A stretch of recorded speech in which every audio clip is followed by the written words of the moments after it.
Hey guys, hope you guys are all having a good Tuesday. This is a response video to Rdap Dan. He reached out to me a couple of days ago and asked me if I would be willing to answer some questions regarding my relationship with Terry.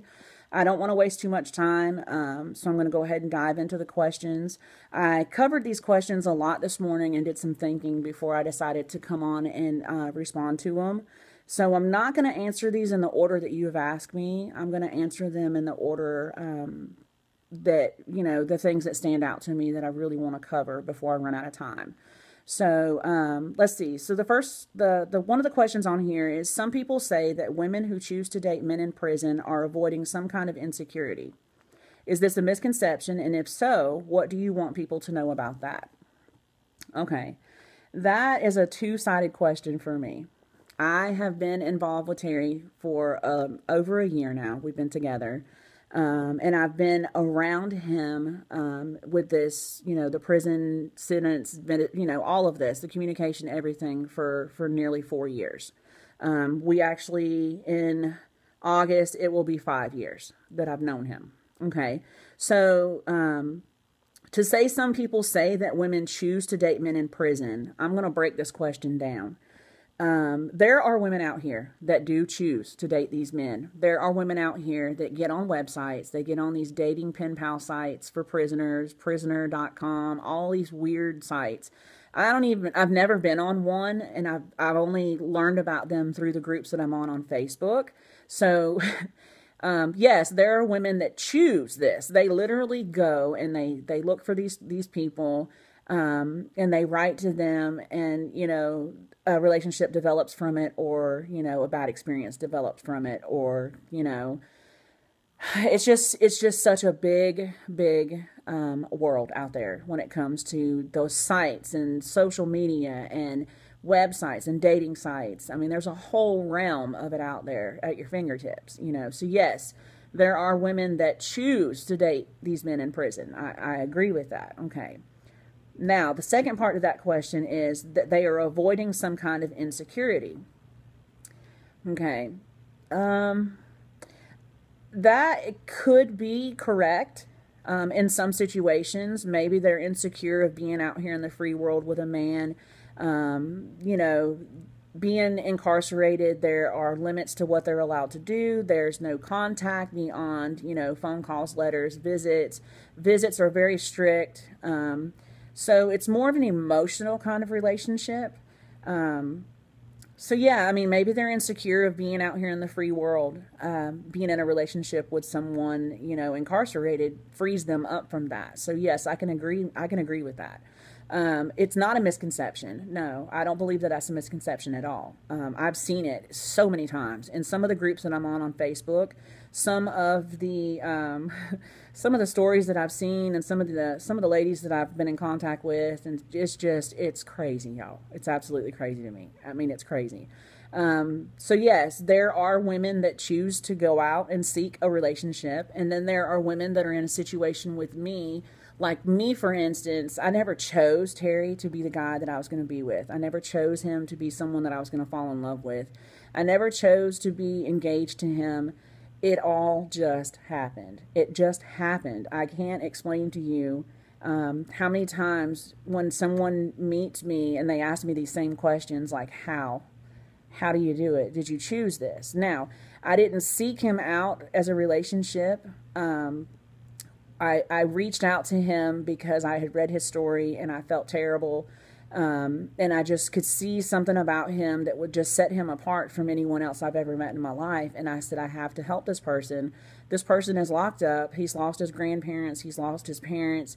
He has no family, no one contacting him. I want to just reach out and say hello, send a card in the holidays and write a letter every now and then, and just, whatever happened. It wasn't in the frame of mind of being in a relationship. So, we all have a different story. Every one of us that are in these relationships have a different story. So, yes, there are insecure women out here, and they do choose this. They do. It's not a misconception at all.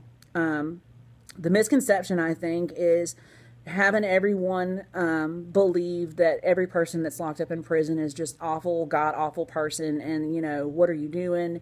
you know, they don't deserve this, they don't deserve that. There are so many people that are locked up right now that don't deserve to have the sentences that have been handed down to them.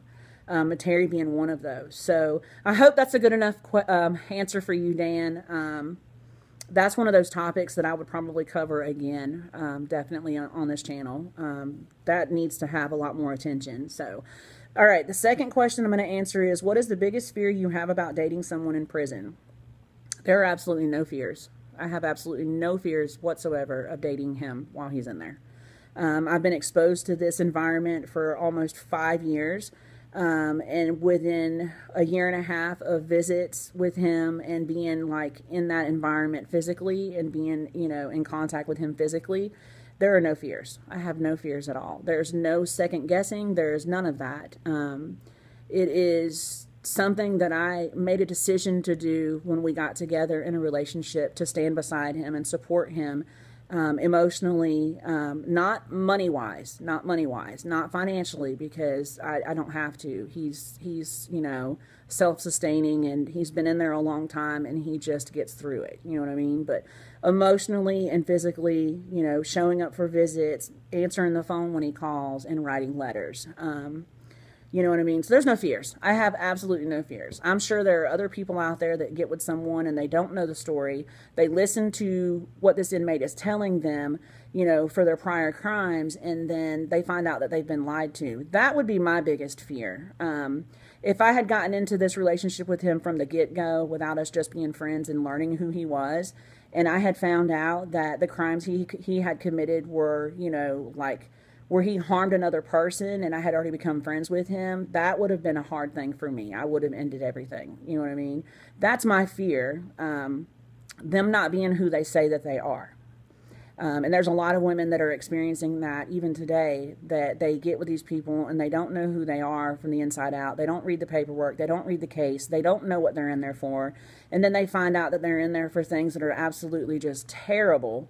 You know, or they find out that they have several women that are writing to them and, you know, basically being manipulated and used financially for financial gain. So I don't have fears of that, none at all. But I'm sure that if there are women out there, that would be the first thing. You know, this person's not who they say they are, and, you know, what kind of crime did they really commit? You know what I mean? And I tell ladies all the time, know who you're talking to. Know your worth. Don't allow someone to disrespect you, you know?